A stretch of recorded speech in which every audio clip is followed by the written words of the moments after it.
Bəli, asfaltın tam üstündə görürsünüz, asfalt. Bu asfaltdan köməkçi avtobuslar işləyir. Binə qəsəbəsi Məxmərçi evinin tam yanındadır. Həyəti 2 dənə maşın daxil ola biləcək qarajı da var. Evin arxasına keçid yeri mümkündür. Qarajın qapısı da var. Gördüyünüz kimi, yəni qaraj qapı iləndir. Rigel betonlar üzərində tikilib. Yəni moşn evdir də. Plus pilləkənin raşotkaları da hamısı zakaz verilib. Qapı da 4 metrəlik qapıdır. Rahat, yəni içəri maşın daxil ola bilər. Yəni raşotkalar da qoyuldu inşallah. Tam hazır.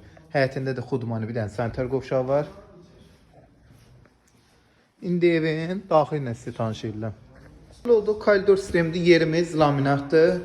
Laminat zayılmasın deyə aboy döşənilib. Yəni belə ümumi laminatdır. Bura qonaq otağımız 6-nın 3 yarımadır. TV stand yeri də yığılıb. Aboylar, lüstrlar, hər bir şey tam hazır qoyulub. Aksesuarlar da qiymətlə razılaşdıq. Biz tərəfindən qoyulacaq. Bu da digər yataq otağı. Hündür tavandır, 3 metrədə hündürlüyə malikdir. Bu da mətbəximiz. Şəbəkə pəncərələrindəndir. Mətbəxin yeri də betondur. Qiymət 75 min. Tələsin dostlar. Binə qəsəbəsi Məxmərçi evinin yanı.